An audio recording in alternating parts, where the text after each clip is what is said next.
Things are seldom what they seem. It seems like that's actually a principle that we like to live by it into being, I think it was Mark Twain who said, it ain't what you know that gets you into trouble. It's what you know for sure that just ain't so. And so it is with so many things in life. You have to ask, hey, I heard this, or I thought this was a good idea, but is it really? To take a little bit of time to examine it. And our show today is really about that. Today's show is pre-recorded, so we won't be able to take questions. But we've got some really interesting interviews today. We're getting back to interviews. One of them we just conducted this last week with Jeff Rinvelt, partner at Renaissance Venture Capital. And one of the most surprising things we asked him was, Jeff, should you take VC? And his immediate answer was no. And of course, the unpacking of that is absolutely fascinating. We also, you may have missed it, last year we got to talk to Dr. Philip Hessburg about the importance of cognition. See, we think that vision is really, really important. And many of you are out there developing devices for vision testing, and that's good and appropriate. But cognition plays a role. Do we really understand why the devices we build do what they do? Do we really understand the mechanism of action? That came up just this week with FDA in an application that we're working on. So stay tuned. We're going to talk about it ain't what you don't know that gets you into trouble. It's what you know for sure that just ain't so. We're going to talk about when things are seldom what they seem. Next up on MedTech Crossroads.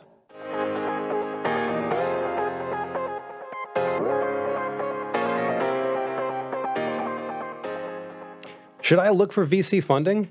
What are the pros and cons of venture capital? What are healthcare investors even looking for? Where can I pitch my device to investors? I am joined today by Jeff Rinvelt, partner of Renaissance Venture Capital. Jeff, welcome. Thanks for having me. Always great to have you here. It's been a while. How do you answer this question? You're a VC. I mean, should I look for VC funding? Isn't the answer just definitively yes? Of course you should. You shouldn't. You shouldn't? Yes. Okay. There's definitely particular companies we're looking for. We're looking for companies that actually scale very quickly. Usually they're not manufacturing something. That's why you always see things that are pharma or IT products, because they scale very quickly. They're not creating a product. But things that you're actually creating very quickly that you can sell, multiple repeatable time, basically do it once and then sell it over and over again. Devices are sort of interesting, and that's why they sort of straddle this side of it. They're becoming more and more like software. But initially, usually those are not items that we have. The things that we don't see are a lot of times are consulting businesses where you're adding a person, you're adding new revenue. We want things that will scale very quickly, and when you're not even adding new people to your company, that they'll scale that way. And you can just continue to sell whatever that thing is, whatever that, a widget. To use the term, we're looking for widgets at some level. Yep. Let's be more specific then. Who shouldn't be looking for VC? You mentioned consultants. Yep. Consultants are usually, again, these are always, items that there are exceptions to the rules, but consultants are usually not, things when you're creating something that's very regional, won't scale very quickly. Again, we're looking for growth rates that happen usually in double digits, usually 3, sometimes triple digits, basically 100% growth, year over year growth. So if you can't look at those growth rates fairly quickly, and also the other ways you can look at it is if you don't have an exit. Basically, if you don't have a way to sort of give money back to the investors very quickly, so that's why we're looking for things that usually IPO or sell to an M&A market. Those are other reasons that you may not be for you if you're trying to create generational wealth or have a company that's basically handed down generation to generation. Those are probably not reasons that you would take venture capital funding. Wow, so it's really got to be something that you can scale. That there are exit points for the investors along the way.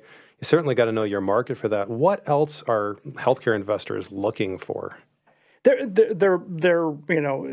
actually looking for your company. So they are actually buying your company. So there's a lot of times I see pitches that are much more sales focused. So this is sort of a classic thing we see over and over in venture capital is that a pitch deck is selling that product they're selling their widget, to go back to your topic, instead of selling their company. I'm not buying your product. I'm buying your company. So you should talk about your marketing team. You should talk about your who you are, your exit prospects for the company, what they're actually getting, what your vision for the company is, not your vision for your widget or your product. I'm not trying to buy your heart valve or your new AI product tool for healthcare devices. I'm buying your company. So you should be selling the company actually to the VC. To the VC, not just the product. Well, there's echoes of that even just in the development process and what we see with FDA, because people get very focused on, oh, the product is this thing. Well, the product has to be usable. It has to be something that people can insert into their workflow, and that goes beyond the piece of plastic or the digital device you're selling. And you're saying for an investor, that goes even beyond the box itself and the labeling of the box. That goes to this entire company that's delivering this value that can be repeatably sold again and again and again and scaled. Yep.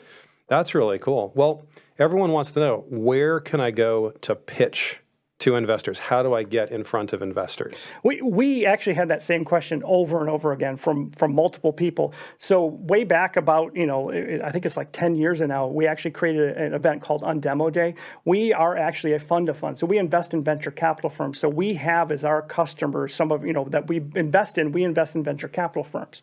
So we had a lot of investors. They would come to town basically to meet with us or for our annual meetings. So they were meeting with companies at the same time. So we started creating UnDemo Day around that. And why it was called UnDemo Day is we saw, again, if you think back 10 years ago, there was all the accelerators, Y Combinator, Techstars. They would have demo days. And demo days are great, but they usually don't get investors. They're usually very, sparkly. They have people on a stage. Yeah, we did something. Yes, exactly. Or they'll have the big TED Talks, basically, where people, reveal a great product. Investors, again, are buying not your product; they're investing in your company. And usually, again, if you've seen these, these investing, cycle side of things, they don't happen like Shark Tank. They are long conversations where you do due diligence on conversations. So, UnDemo Day is actually built around making connections between startups and investors. So we have the connection with the investors. We just started opening up basically connections, applications for startups to meet with those startups. Usually twice a year, we get about 500 different meetings. Companies basically get about 7 or 8 meetings. Some only get 1 meeting, but again, it only takes 1 meeting, and it takes that meeting basically go on to another meeting and another meeting that usually goes to investment side. Wow, and you're bringing all those investors to the table. The startups would be one of the groups that we're looking forward to come to these events every year.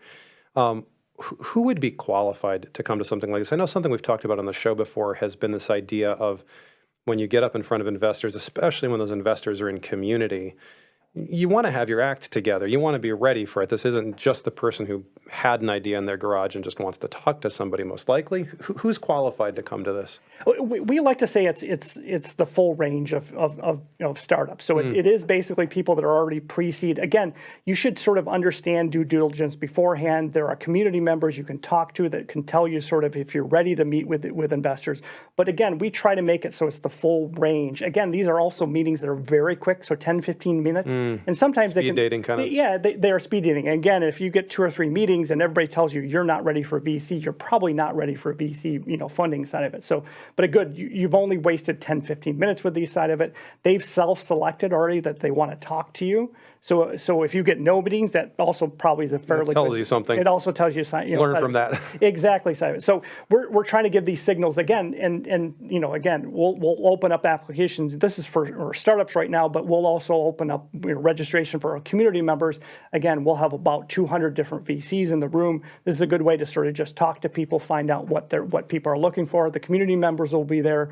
Everybody will sort of be out, and this will be a great way to sort of road test your idea and see if you're ready for next time. So even if we're early stage, that's okay. Like, and if you don't really get the feedback, that's feedback. Exactly. Because you're going to give that kind of, you're putting it out to the real market of VCs. Correct. That's really cool.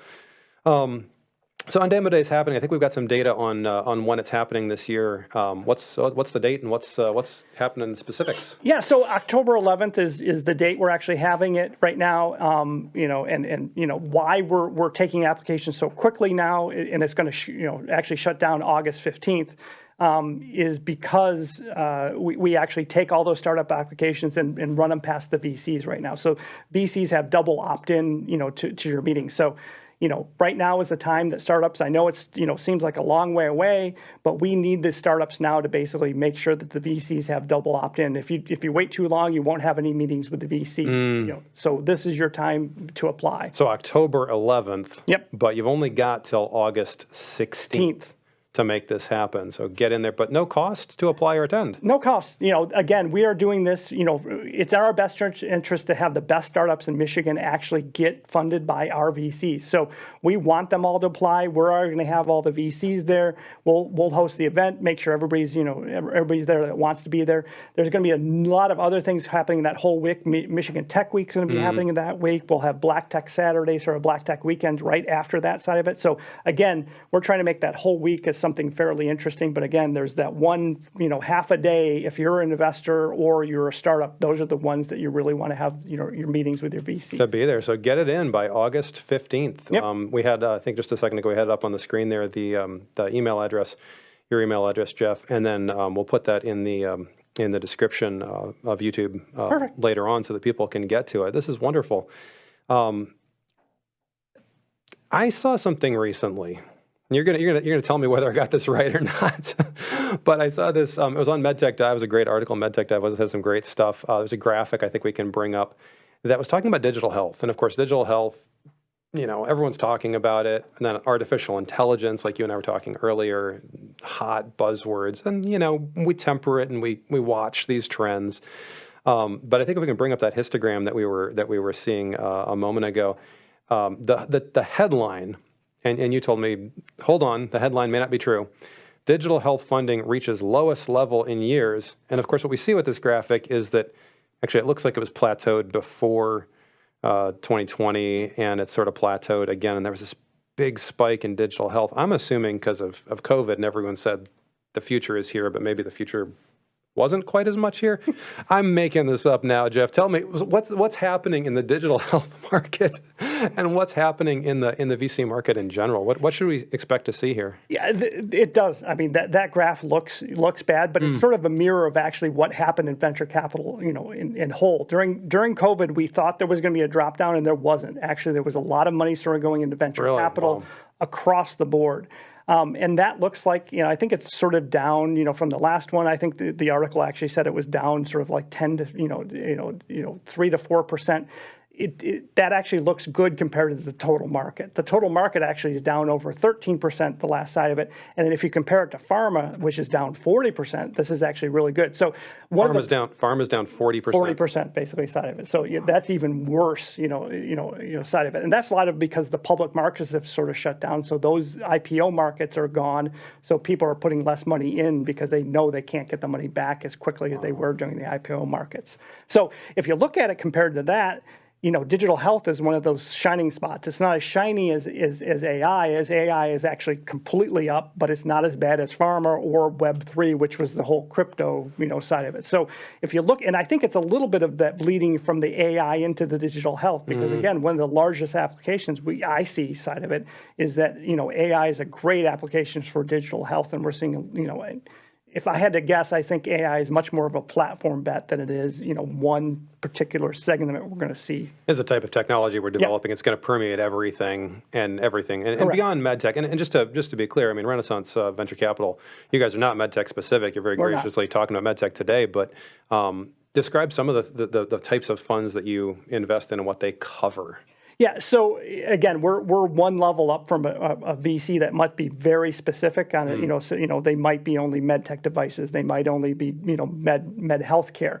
We're actually funding larger side of things. So again, it's those two big buckets that we had. There's there's med tech, and then there's also IT, which are those two big buckets. We also have another bucket which we have, which is under advanced materials, which does cover some of these other areas, but also agriculture, which has those two large buckets. But that's sort of, it's, for us, it's usually 40% healthcare, 40% IT, and then 20% those other two devices we have. That's awesome. Markets. Yep. So if you're listening today and you got here through some link, we're talking about medtech, but UnDemo Day is not just medtech. No. If you are technology, if you're ag, if you're advanced materials, I mean, like, come one, come all. Exactly. And, Yes, and we'd see love if to you have get those everybody. meetings. Yep, exactly. That's great. And we'll have the link in the description. Jeff Rinvelt, partner with the Renaissance Venture Capital. Thank you for being here today. Oh, and as always, for your support. Yep. And if you liked what you heard today, please like and subscribe to help us keep bringing you free medtech education. How is visual impairment going to affect my life? Maybe you or a loved one is suffering with the loss of vision. Maybe you're working on a medical device for those who are visually impaired. But if we ask this question, how does cognitive impairment play in with the question of visual impairment? This fascinating interview that you're about to hear was conducted in December of 2022 with Dr. Philip Hessburg, who started out looking at the eye itself and then started to realize that the eye is connected to other things. Hope you enjoy it. Dr. Hessburg, welcome. Thank you. It's an honor to be here. Well, we are honored and so good to be in person after all this time remote. From the time that we met through Dr. Philip Ola, who's been on the show before, I have been impressed time and time again, and just increasingly. You're a person who could, over the course of your career, stuck in there and just turned the crank. You could have just done the thing that you were originally trained for. But you've followed your nose, and we're going to talk about this today. You've discovered things that I don't think most people would have ever encountered. And as a result, you're now sort of sitting on the cusp of all of this nexus of innovation: ophthalmology, cognition, transportation, microprocessing, sensors. Did you think that this is where your career would take you? No, not really. I'm an eye surgeon, but when I was at the Ford Hospital in the years gone by, I had a research laboratory. And when I left the Ford Hospital in 1972, a group of laymen started the Detroit Institute of Ophthalmology. And when we started it, we had always held out for a research program. We had very active educational programs, but we wanted to be back into research. However, we didn't have the initial funding to jump into what I was at Ford Hospital. It would have taken electron microscopes and PhDs, and we didn't have those, so we decided on a research congress. We did not invent a research congress. They were invented in Florida by Dr. Welsh. They were called the Welsh Cataract Congresses.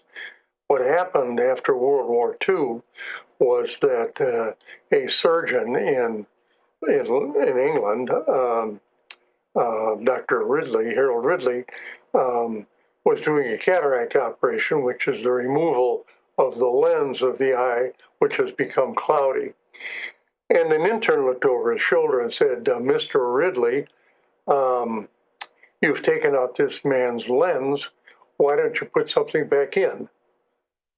That's a really interesting question. And so Harold Ridley thought about it for a while, and he decided to carve a replacement lens out of Lucite. The British had used Lucite, what we call Lucite, PMMA, in the windshields of fighter planes. And Harold Ridley had seen several of those pilots who had pieces of that material inside of their eye, which was being well tolerated.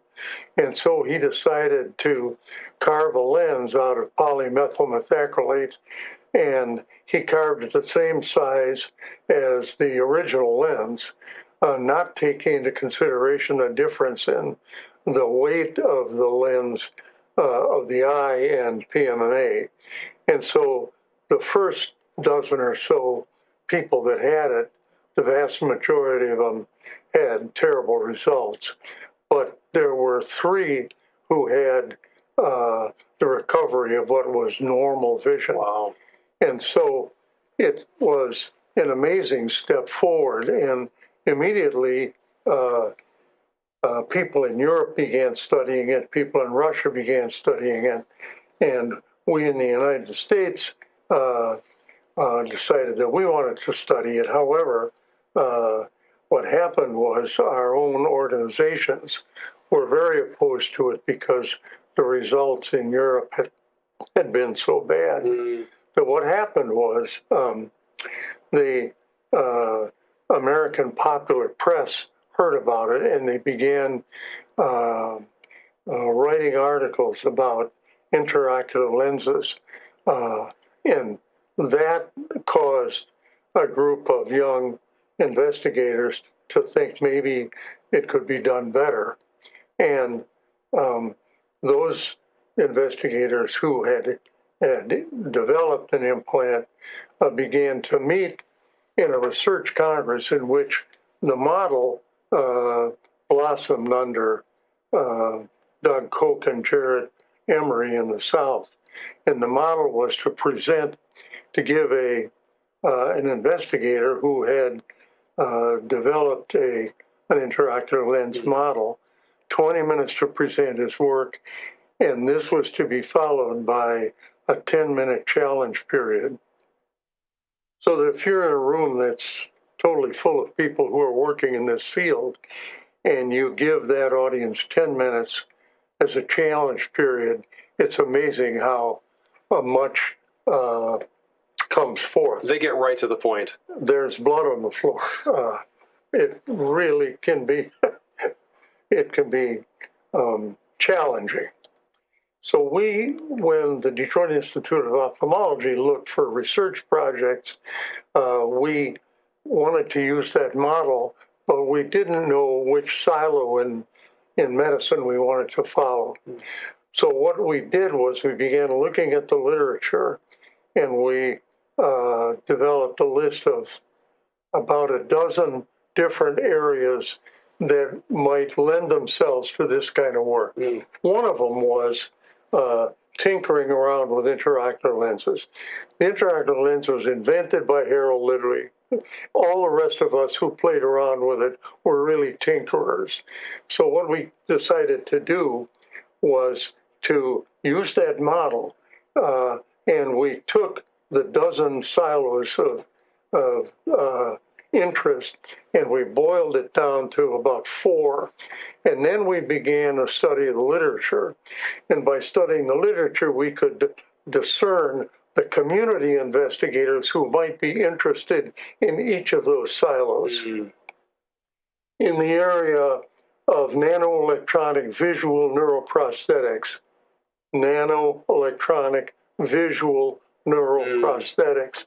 the leading authority in the world was and still is Joseph Rizzo from Harvard Medical School. And after we had put together a bibliography of 20 investigators around the world, we went to Boston and sat down with Joe Rizzo and asked him if he would co-organize a research congress. And the first one we had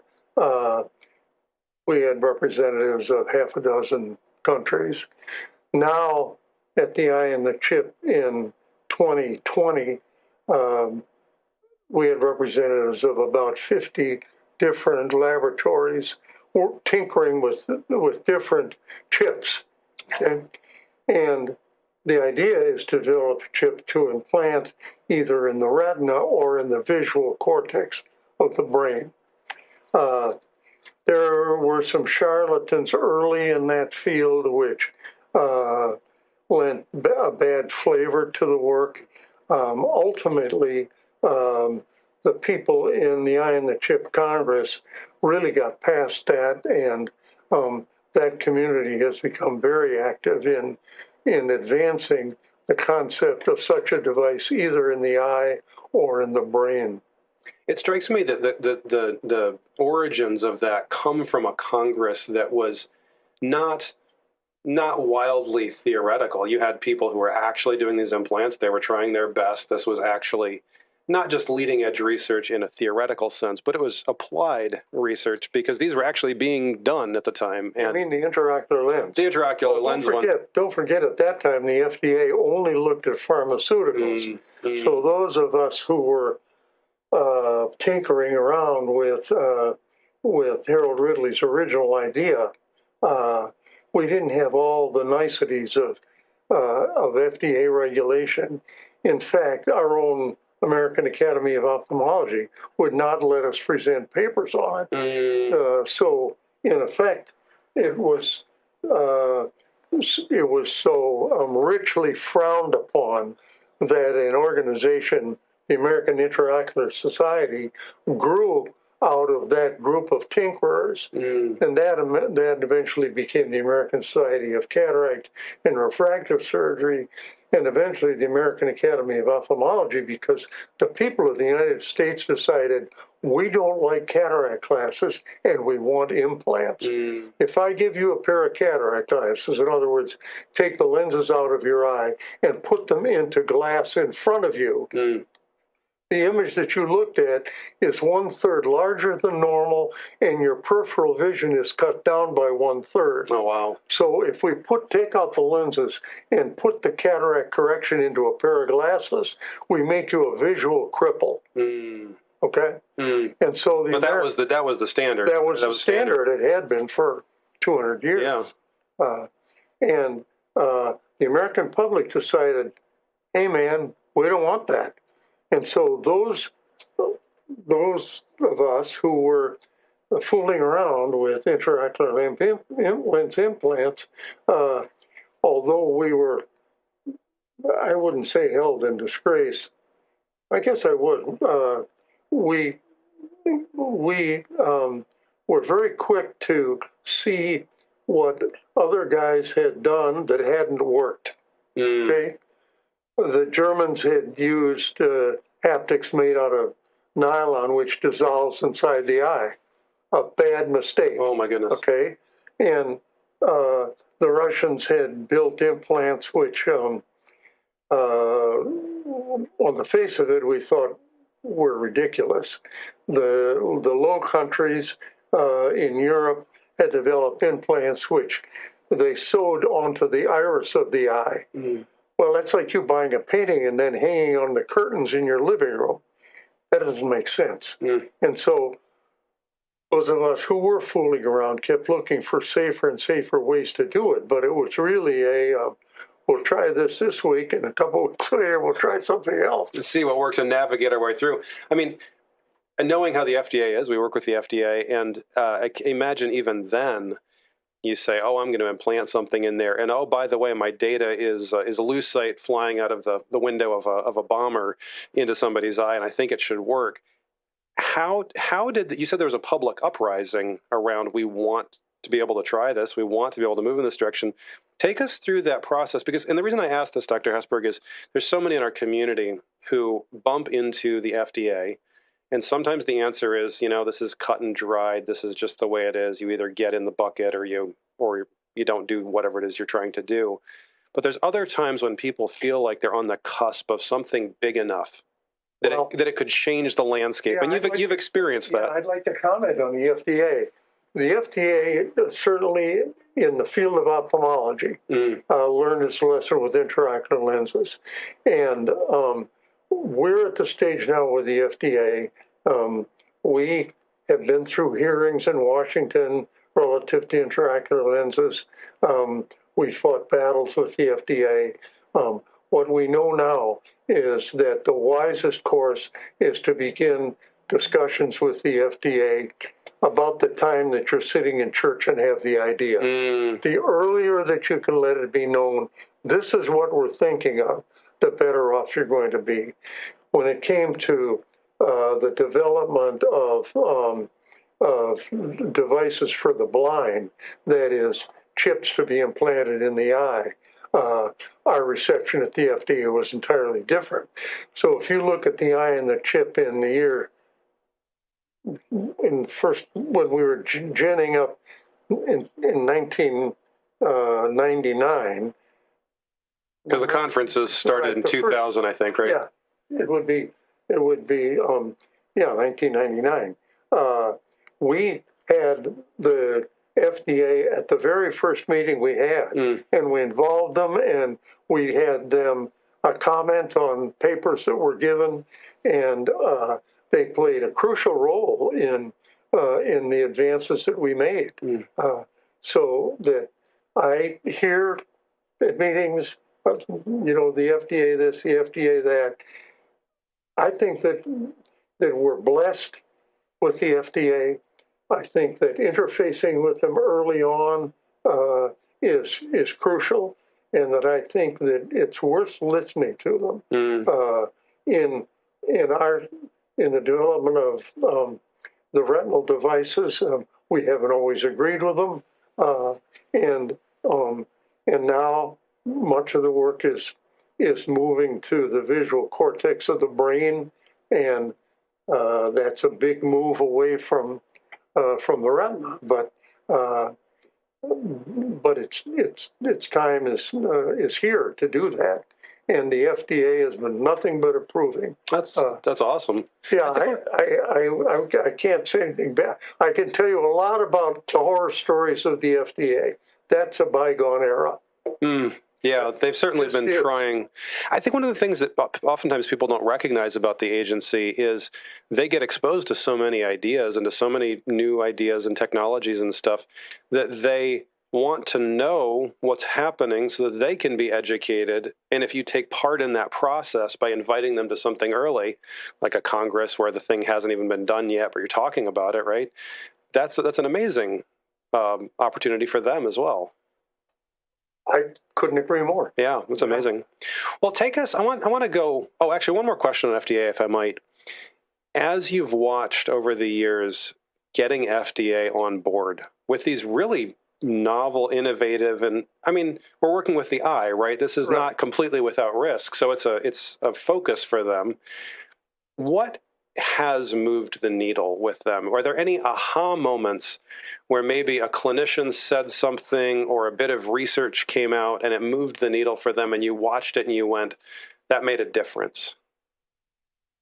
Well, surely the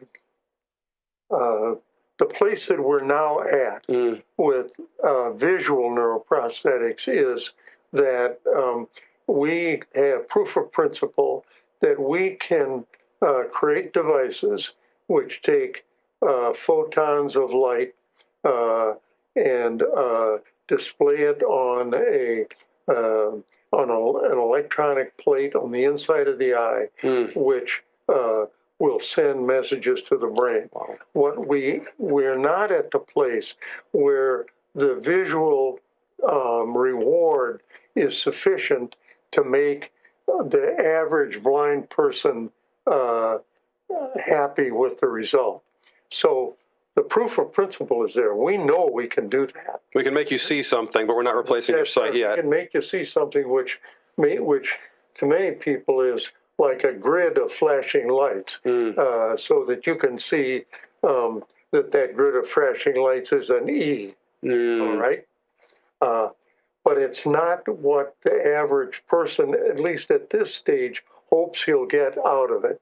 If I'm a young blind man, blind for retinitis pigmentosa, and I decide to have an implant placed in the eye, you can talk all day long to him about what the results are going to be, but what he hears in his brain is, I'm going to be able to see my baby's face, I'm going to be able to drive, I'm going to be able to read. And that isn't where we are yet.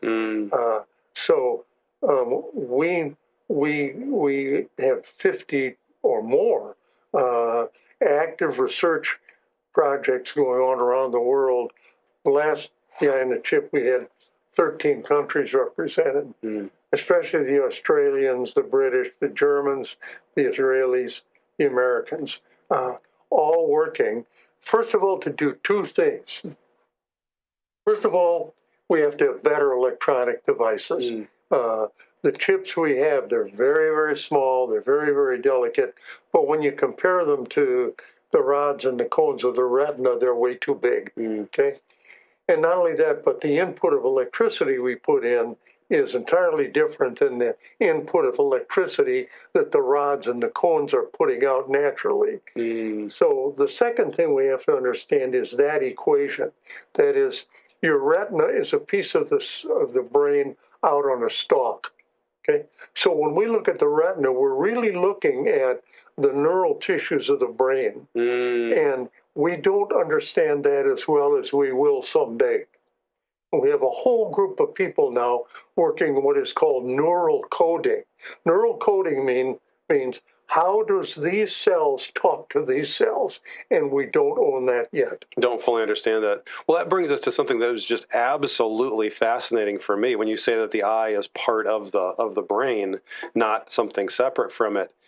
Your work, and I want to come back to the congresses themselves in a minute, and I want to talk about sort of community and how you've developed this community over the years. But one of the most impactful things to me was this idea that we think of the eye and visual acuity as being a metric for things like safety. We're driving cars and we say, well, how good is your eyesight? Your research has been overturning the idea that that is the be-all and end-all of doing evaluations. We'll talk a little about vision and driving.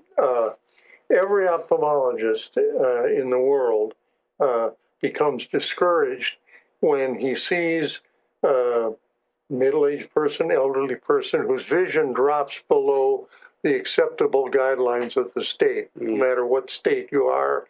And we know that they're going to go to the Secretary of State and have their license denied. And in denying the license, what we're doing is we're saying to this lady, all right, you are no longer an independent person. You are now dependent. You're going to have your daughter take you to Kroger's. When you want to go to Mass at St. Clair, call your daughter. When you want to get your hair done, maybe your son's going to be free. But you take a lady who is totally independent and make her dependent. That's not a funny thing. That means now we've got a lady who's depressed. She's stuck in a room looking at the wall. And all of a sudden, everything aches. I have a problem with my elbow, and because they have nothing else to think about. So for my entire career in ophthalmology, which is a very long time, I have been saddened by the fact that we take independent people and we make them into cripples based on guidelines for visual acuity, which have no basis in data. In the 100 years ago, the 1920s, people got together and said, gee, we've got all these cars. Who should we let drive them? Okay, so one guy, I suppose in the back row, said, blind people shouldn't drive. Well, I guess that makes sense, right? And so they decided, okay, well, where should we let them drive? Without any data, they created these numbers. Wow. And so with these numbers, we've been working ever since. And every state just about has essentially the same set of numbers, which aren't related in any way to highway deaths. Highway deaths are not caused by people with reduced vision. Wow. They're caused by 19-year-old boys who've been drinking and driving too fast. And we sort of think about, if you put it in terms of chemical impairment, we get it, right? We understand that this is something we shouldn't be doing. In the Eye in the Auto, we just gave the Bartimaeus Award, which is an award that Roseanne Horn and our group give every year to a leading investigator at one of these congresses. The eye and the chip one year, the eye, the brain, and the auto the next. This year it went to Teivo Turvo, a researcher in Finland. The interesting thing is that Teivo Turvo, a very long time ago, came to the conclusion that visual acuity doesn't have much to do with crashes.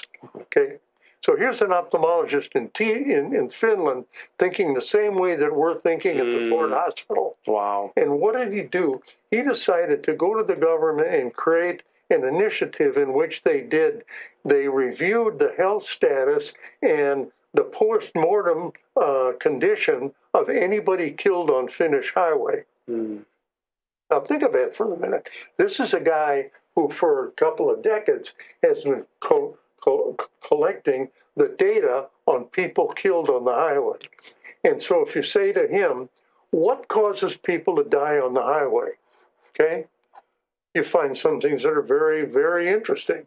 Less than 2%. In fact, during the Congress this time, we pinned him down.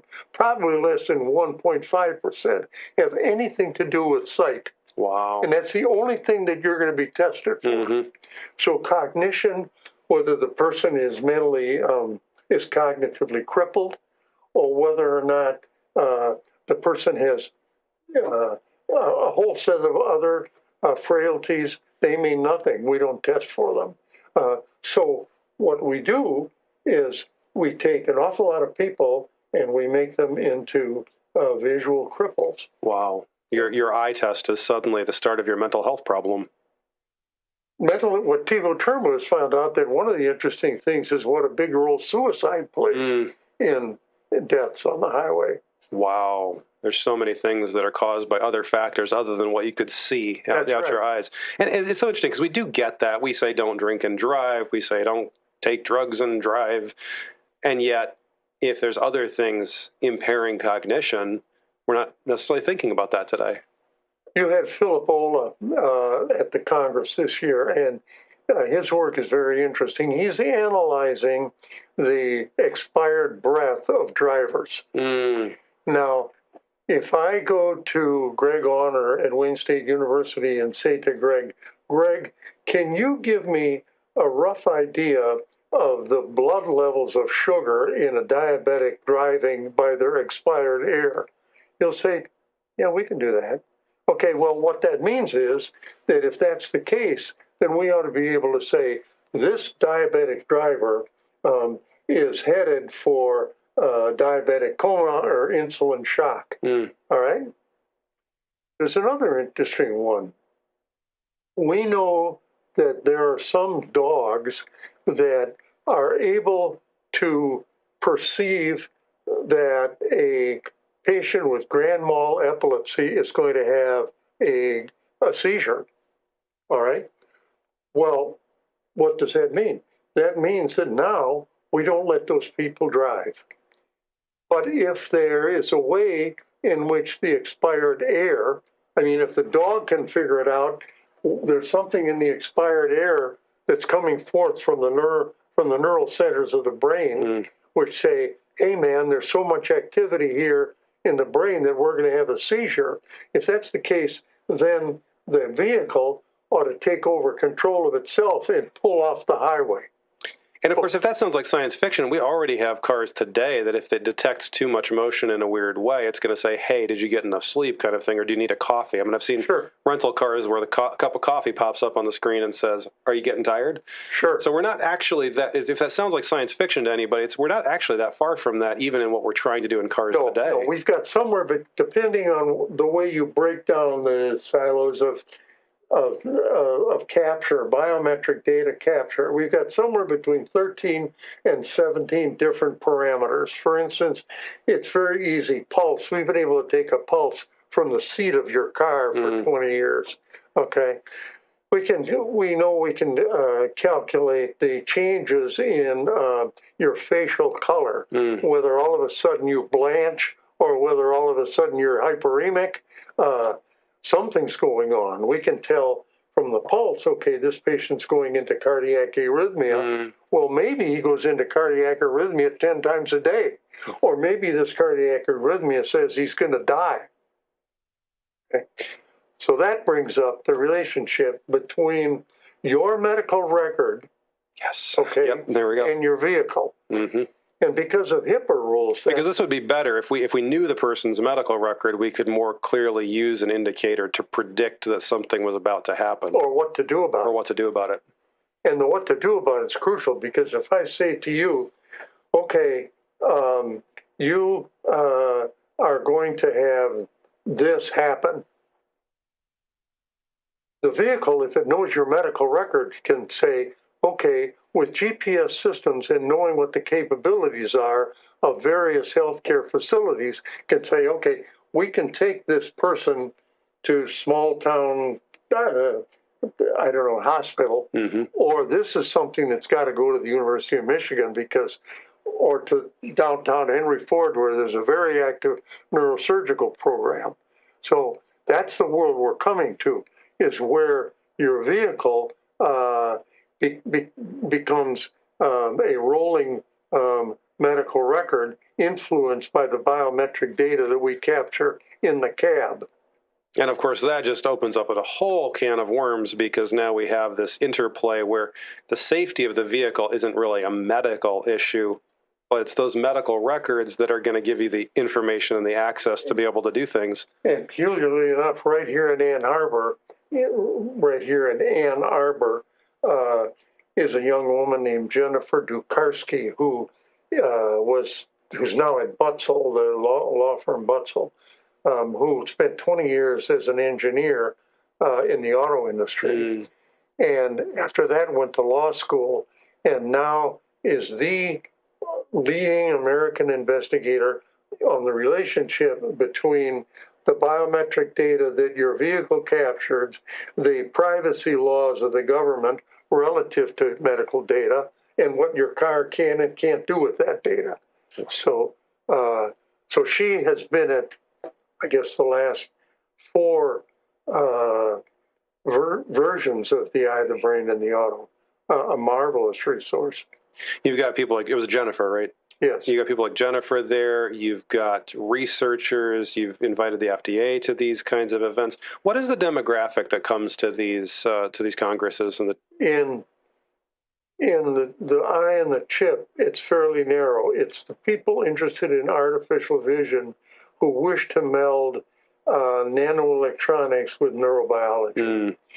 At the eye, and because of that, you have in the room entrepreneurs interested in it, you have lawyers interested in it, you have manufacturers interested in it, you have lay people interested in it, you have some blind representatives. But that's a fairly narrow one. When it comes to the eye, the brain, and the auto, it's a much more Catholic with a small c audience. So it's going to be people who are driving specialists. It's going to be people like Robert Huss from West Virginia, who's a world expert in bioptics, which is us putting a very small diameter telescope in the corner of your glasses. It's a fraud in a way, because what it does is it lets you go to the Secretary of State's office, cock your head in just the right way, and read the letters, okay? Wow. But you can't drive that way. You drive with the carrier part of the lens, which may be 2200 or legal blindness. And yet those patients do wonderfully well. Wow, that's amazing. And so these two, the eye and the chip is very much the output of that. When those things finally make it into people, those will be medical devices. Those are vision restoring devices. Right. It's in this eye, the chip, and the auto where you've got this sort of interesting interplay, whether it's the regulatory or the medical or the social or the payer aspects that all just, this must be quite a bit of soup that you're trying to sort out. Yeah, it is. And if you look at it, you'll notice there's a very big difference between the presenters of the eye and the chip and the presenters of the eye, the brain, and the auto.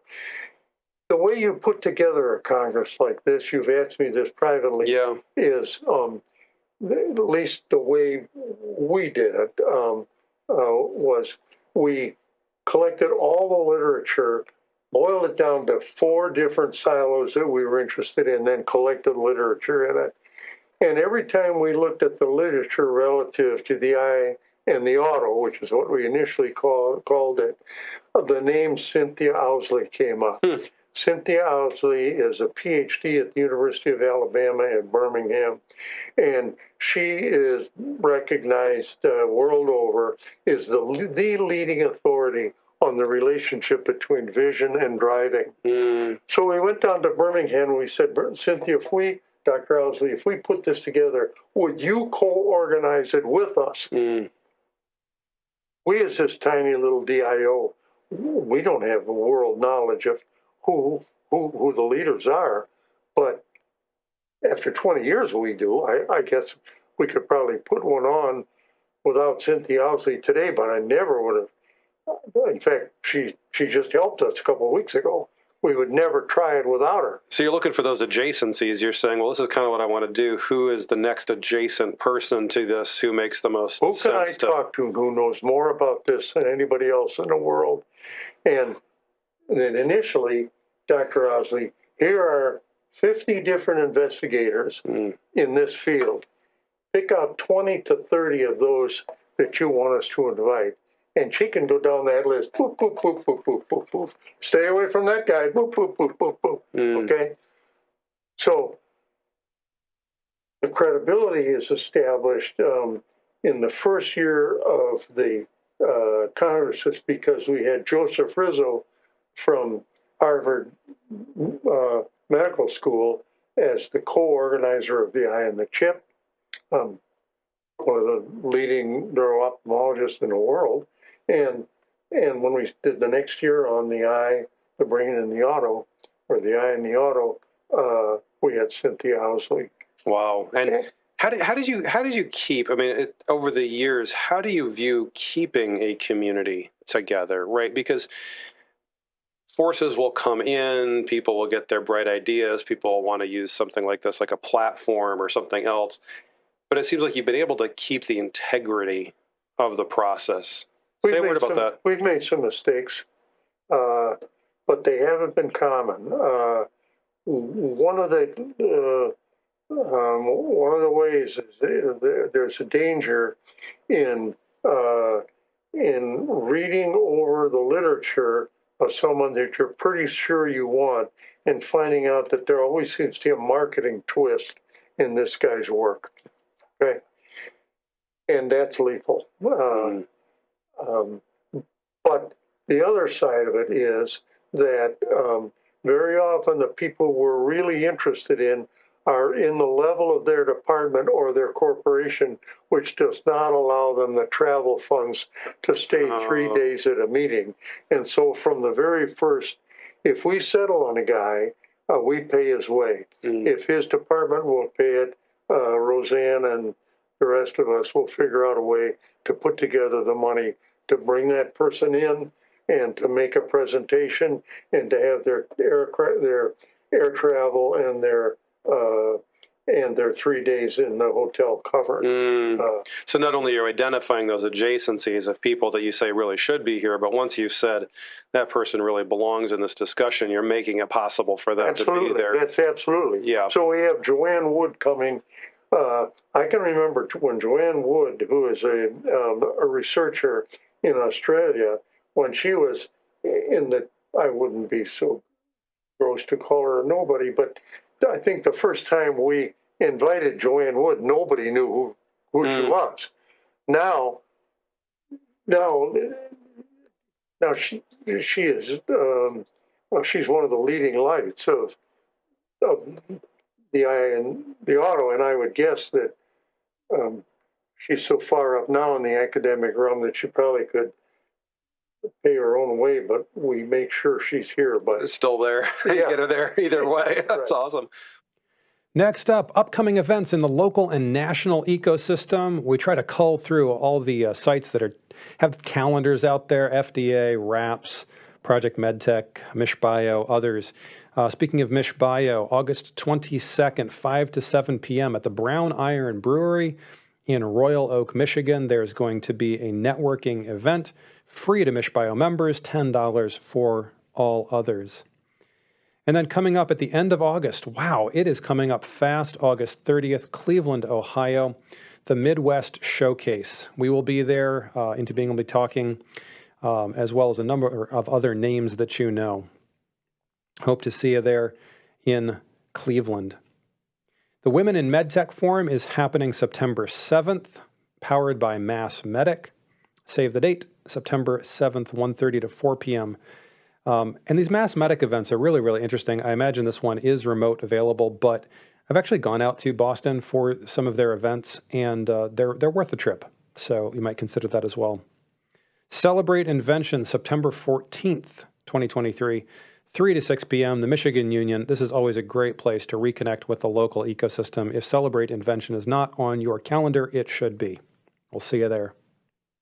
September 18th, the Michigan Life Sciences Showcase, put on by MishBio, is happening in Lansing, Michigan. We're looking forward to that, a reboot of 5 signature events: Drug Discovery Symposium, Medical Device Summit, Digital Health Forum, Cannabis Science Symposium, and Patient Advocacy Forum, with dedicated tracks for each event, as well as an exhibit floor. Come join us in Lansing. And as you just heard about today, the UnDemo Day, Fall 2023 UnDemo Day, happening October 10th and 11th at Ford Field. You can get in touch with Jeff or with Christina. But again, the deadline, August 15th, you got to get in for that right now, this week. Got to go do it if you want to be a startup. And as Jeff said, this is something that the door is pretty wide open. There's no cost. You can come, you can pitch. Keep in mind that if there's not a lot of interest up front or there's not a lot of interest after, well, there wasn't a promise of investment, right? This was a chance to see whether people were interested in what you had. So people should be running for this one. It's an amazing opportunity to connect with many, many, many local investors. And also in October, October 9th through 11th, the MedTech Conference powered by AdvaMed in Anaheim, California at the Anaheim Convention Center. Later on in the year, October 25th and 26th, the Startup Symposium by Project MedTech in Houston, Texas, as well as the Combination Product Summit and the AI Summit happening later this year, the RAPS AFTO reboot of the old Xavier conferences. Really good to see those. And as we've reminded you of Dr. Philip Hessburg's work, the Eye and the Chip 2023 is coming October 8th through 10th to the Southfield Westin Hotel. And next year, it'll be the eye, the brain, and the auto. So focused more on synthetic vision this year, focused more on automotive applications next year. They alternate between years on that. That's the news, and that's our show for today. Thank you so much for being with us. We'll look forward to being with you next week. Some of the upcoming topics include sterilization. FDA is doing some amazing guidance documents and standards that are being released for new methods of sterilization. I think that COVID did, in fact, give new life to the sterilization industry, realizing that some of our old ways of sterilizing things maybe could be better, and new opportunities for ways to sterilize medical products. So we'll be talking about that coming up on a future edition of MedTech Crossroads. Thanks for being with us.